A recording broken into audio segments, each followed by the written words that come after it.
Well, good morning, friends. Today we're going to make something really delicious. It is a chicken gnocchi soup, or gnocchi, however you pronounce the word. I'm not Italian, so you'll have to forgive me, even though I do have a Tuscan-themed kitchen. Um, I'll give you a rundown on the ingredients that we're going to need, and I have something really exciting I want to share with you also before we get to the actual cooking. First, we're going to use some chopped chicken. This is 3 diced chicken breasts and 3 diced chicken thighs, boneless, skinless, obviously. We're going to use a couple of chopped slices of bacon, about a cup of chopped onion, about a half a cup of chopped celery, and about 3/4 of a cup of chopped carrot. You know, whatever you have on hand basically would work. I have about 4 cloves of minced garlic. I bought some fresh basil at the store, so I'm going to chop that up. That's going to help give this a good, nice flavor. And for spices, we're going to use some salt and pepper. I'll give you the exact measurements of everything in the description box. Believe it or not, this recipe calls for about a half a teaspoon of ground nutmeg. We're going to use about a couple teaspoons of oregano. And we are going to use about a teaspoon of thyme. And as I already mentioned earlier, I have some fresh basil. If you don't have fresh, you could use dried. At the end of the recipe, we're going to add in chopped baby spinach. I'm going to chop this up a little bit more finely than this. And of course, for a gnocchi soup, we need gnocchi, which is a potato dumpling. And you can make them yourself, or you can buy them in the pasta section at your grocery store. And this is about a pound of gnocchi. And the instructions are, they go right into a saucepan containing boiling water, boil for 2 minutes, but we're just going to put them right into our soup. We're not going to worry about boiling water. We're going to use a couple quarts of chicken broth. And to make this a creamy soup, we're going to use about a cup and a half of milk and a cup and a half of whipping cream or heavy cream. Or you can leave out the cream if you'd like a little more calorie-friendly recipe. You could just use all milk, or you could use all cream, or you can buy half and half at the store. The reason I don't buy half and half is because heavy cream keeps on the shelf a lot longer than half and half because of its milk content. The half and half expires more quickly. So that's why I make my own half and half. And then here is my exciting news. Look at my new kitchen toy. This is from Instant Brands, the makers of Instant Pot, but this is not a pressure cooker. This is an instant Dutch oven.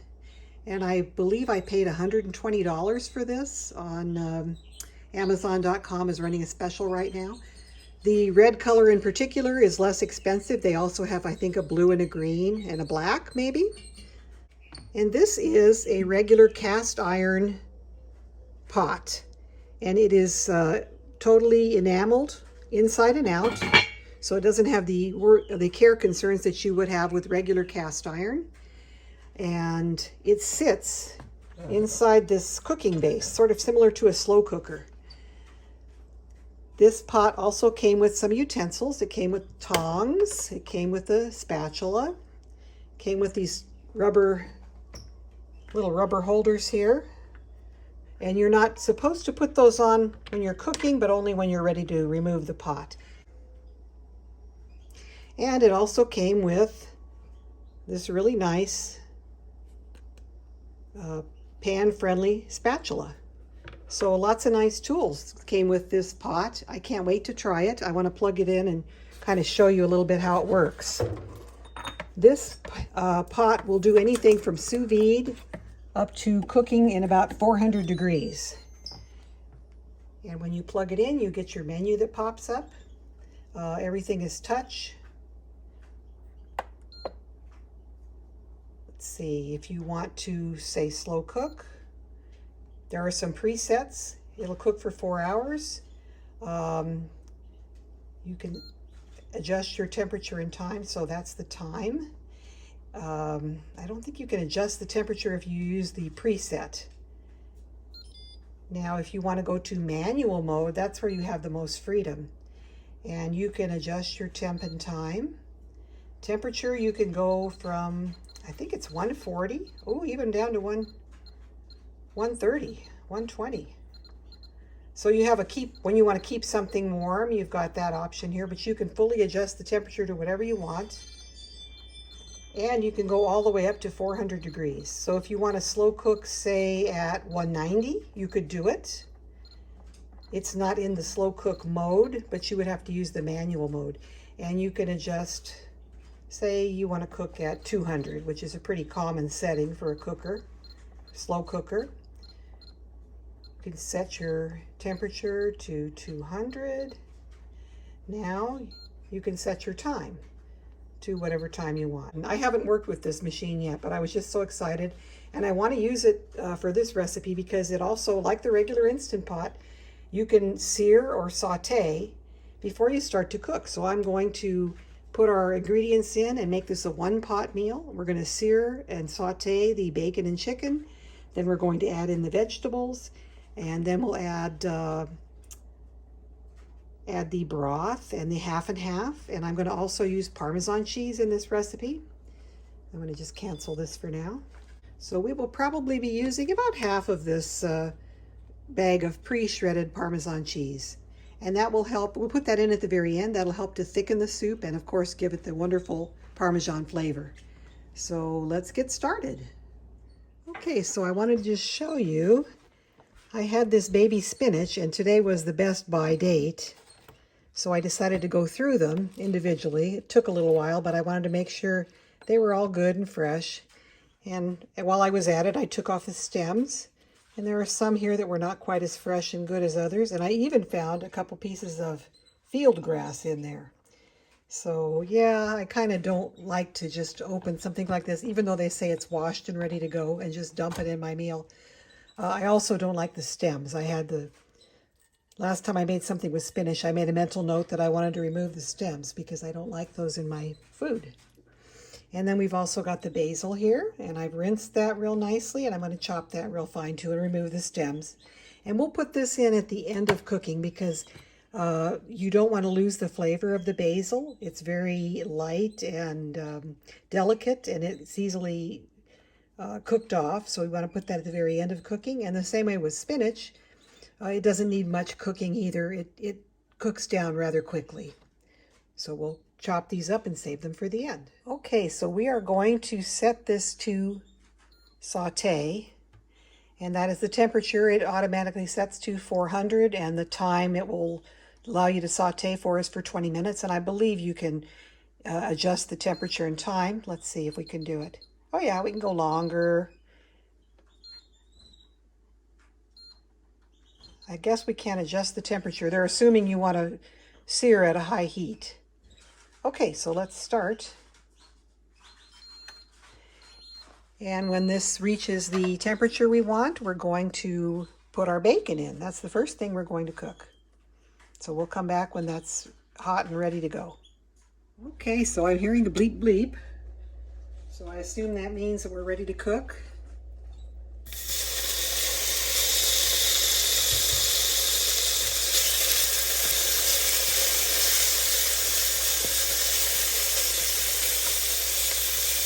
We're going to cook this first, and then we're going to add the chicken.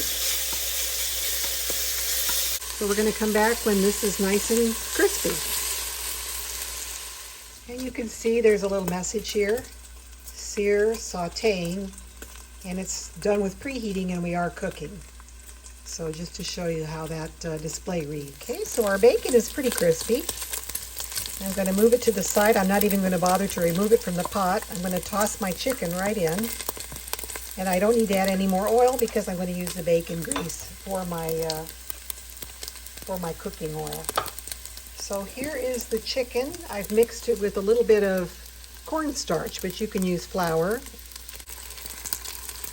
It's kind of sticking all right. It's sticking into my Pyrex bowl. So I'm going to get that out with my spoon.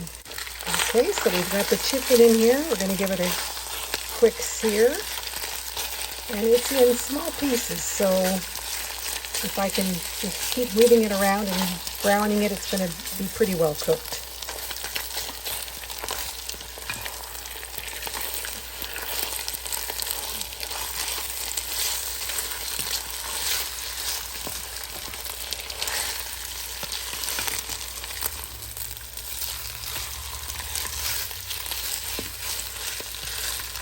That's probably about 2 pounds of chicken, I want to say. It's 3 breast tenderloins and 3 boneless, skinless thighs.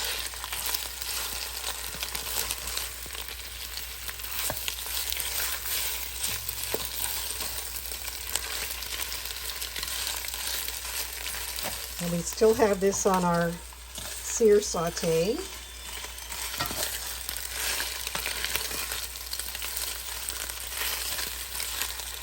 A little bit of cornstarch or flour will help to thicken up the soup a little bit. We're going to have cream and we're going to have Parmesan cheese that'll thicken it a little. But you know, this will just give it a little more body.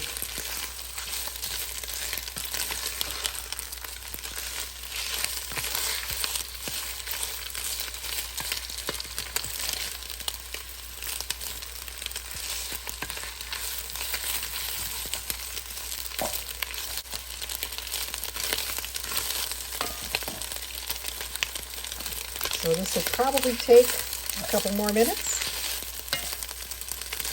We'll be back when it's nice and brown. Well, this is almost like a stir-fry dish, if you think about it. We're stir-frying this till it's done. And if you want to, you can use chicken that's already cooked, like say a Costco chicken.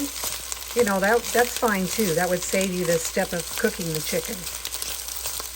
And you wouldn't have to throw the chicken in until later in the process. But I didn't use pre-cooked chicken. I wanted to get, fresh chicken because I thought it might produce a little bit of its own flavor, a little bit better broth. And we're getting there. We've been sauteing for about 5 minutes, and I'm thinking it's probably going to take about 8 or 10 minutes to get this cooked. You want it cooked through all the way. Okay, I decided to remove the meat from the Dutch oven and put it separately in a bowl here because I didn't see a way to really cook the vegetables and the meat at the same time. I didn't think that was going to work out. So I'm going to cook the vegetables separately. But as you can see, I did get to use my handy dandy silicone handles to remove this pot. Now we're going to put it back in there and we will saute our veggies. Of course, before I removed my pot of meat, I did turn this control panel off. So now we're going to turn it back on again. We've got a little bit of fond in there, but not a lot, and I think that's going to add a lot of flavor. So we're going to need to add a little bit of butter or oil. I'll probably use half butter, half olive oil. Okay, we're turning this back on to saute.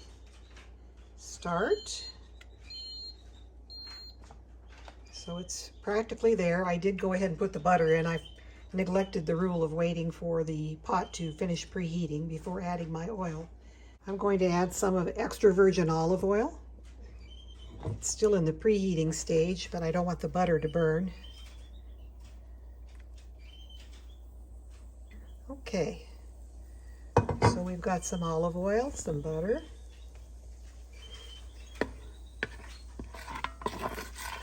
As soon as it comes up to temp, we will throw our vegetables in. Okay, the oil is starting to get very hot. You can see because the butter is getting brown. This is not quite preheated to 400, but you know, I'm going to throw my vegetables in because I don't want the butter to burn. So our onions are going in. Celery and carrots. And I have these all diced very fine, so they won't take very long to saute.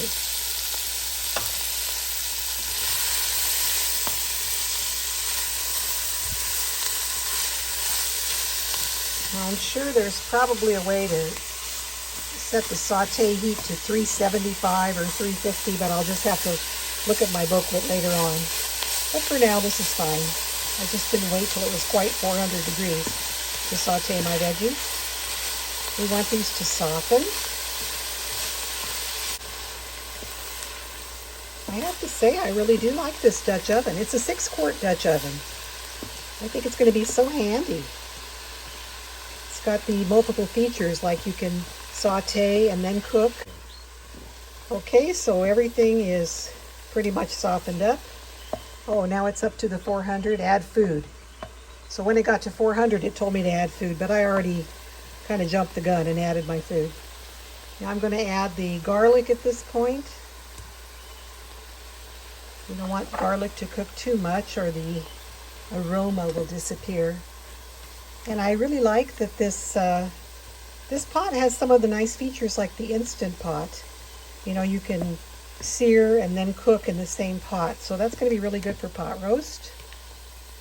And when I don't feel like pressure cooking, you know, because this does not pressure cook, I'll have this to use. So I think it's going to be pretty fun to work with. Okay, so let's see. We've had that kind of softening here a little bit. I think it's about time to start adding our liquids. I'm going to start with a quart of broth. I don't know that I'll need 2 quarts. Possibly. Let's see how this does. This is my homemade broth. I have videos on that, and I'll put a link in the corner up above in case you're interested in seeing how I make my homemade chicken broth. I have made chicken broth, beef broth, ham broth. They're all so useful, and they're so much better than the store-bought. And the reason I like the homemade so much better is because I control the sodium. If you read the if you read the ingredient list on the store-bought broth or bouillon, it's like the main ingredient is salt.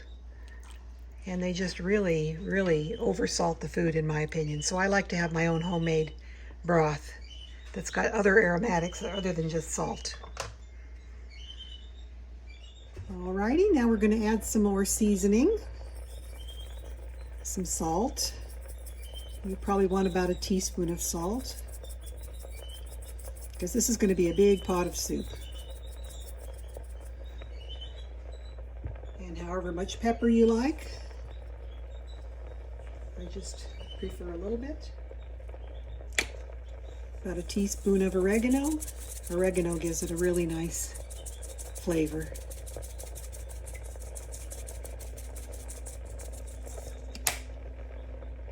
And however much thyme you like. Thyme, maybe half a teaspoon to a teaspoon if you're really a fan of thyme. You know, make this recipe your own. And here's the little quirky ingredient that I read on somebody's recipe. It's to put a little bit of nutmeg. This is ground nutmeg. We're going to add about a half of a teaspoon.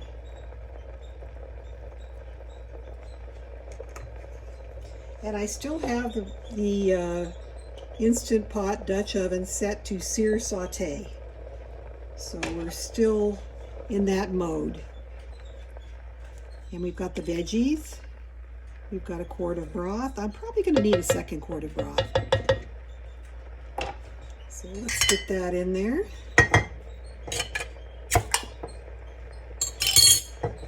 Okay. This is going to be a big, big pot of soup. We've done our spices. I'm going to add the chicken back in, chicken and bacon.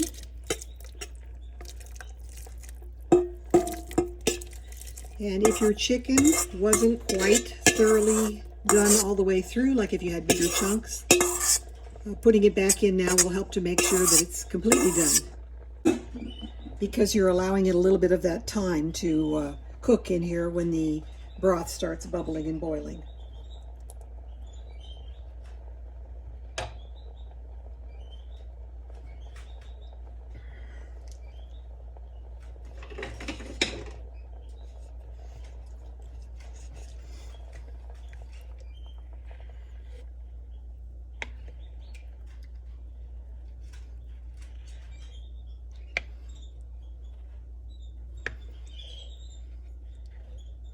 So I still have my pot set to sear saute.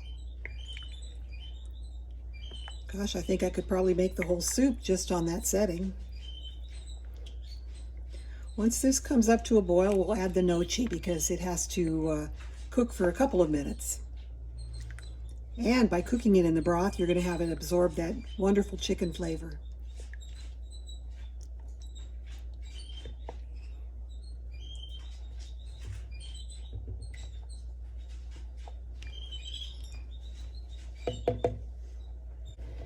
Okay, we're coming back up to a boil. This looks really good just like this, but we have other good things to add. I'm going to add our gnocchi. Kind of break them apart here so that they will cook. If you prefer to cook them separately and then add them in, you can do that. I just thought this would be a lot easier. That's how I normally do noodles when I make a soup. I just, throw them right into the soup and they cook up just fine.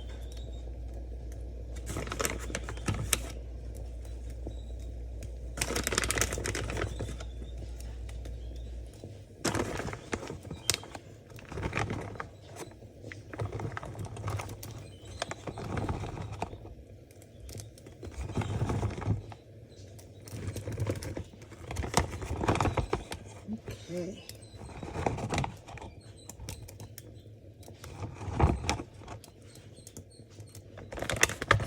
So there we go. About a pound of gnocchi.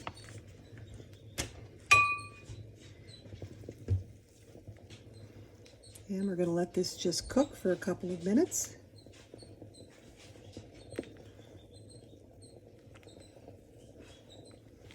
And I still have it on the sear saute, which is kind of a boily setting.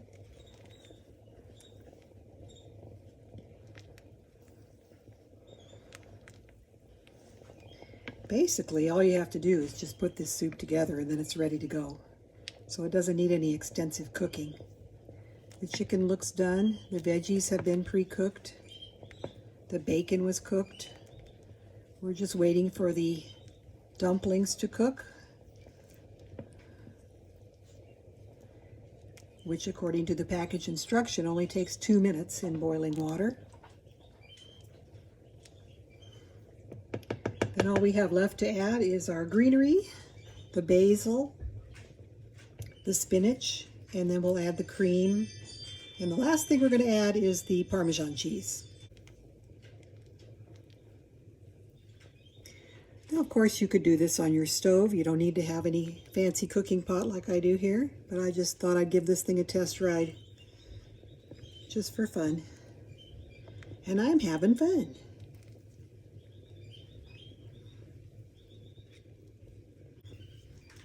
I think the 2 quarts of chicken broth was about the right amount.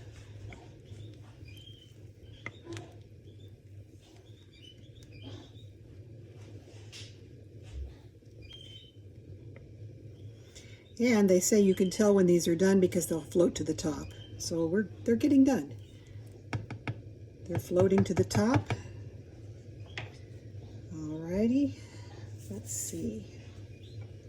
I'm going to add our half and half. This is about 2 cups of half and half.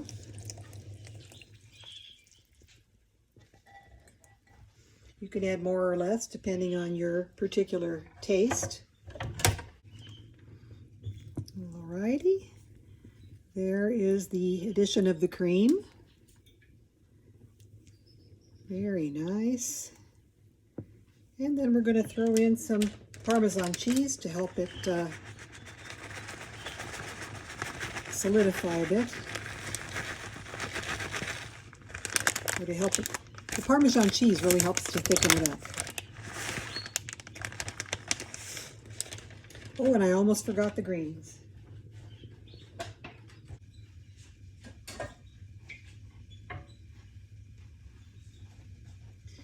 So here we're coming to a boil again. We're going to add in chopped spinach. I'm just going to add all that I had in because I have nothing else to use it for. And it's going to cook down quite a bit. And I'm adding my chopped fresh basil at the same time. If you don't have fresh basil, of course you can use regular powdered spice basil and just add it at the same time that we add the other spices earlier in the cooking process.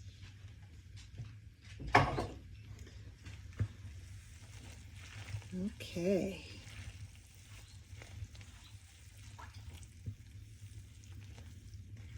You know, I think I'm going to add the whole bag of Parmesan cheese to give this a little more substance. So there you go. That's a 6-ounce bag. 1.5 cups. I'm a cheese fan, so there we go. The greens are cooking down nicely. And this is just about ready to go.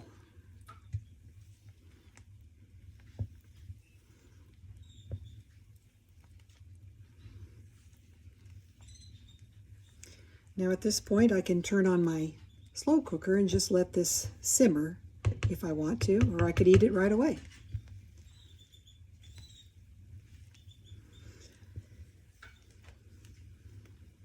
What I'm going to do is select manual mode. Let's see, I'm going to cancel what I have on here first so it won't boil anymore. We're going, let me just hit there, keep warm. Let's try that. Okay, so it's on keep warm.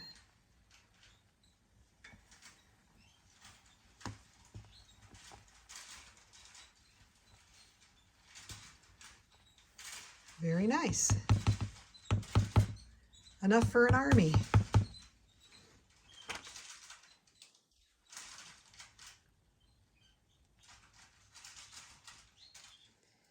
Okay, let's try it out.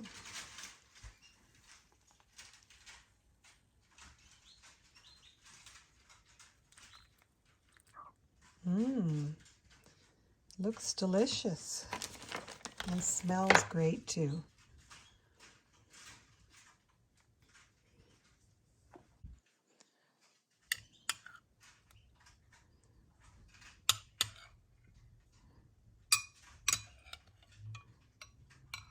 Try a little bit of the main ingredients here.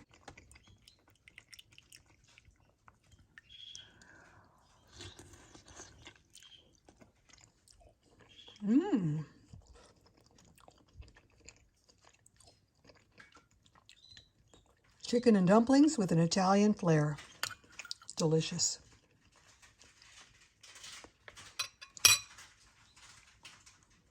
Okay, this is on the keep warm function, and the bubbling has stopped, so I can replace my lid, and this can just wait till the rest of the family is ready to eat. Got this nice heavy cast iron lid.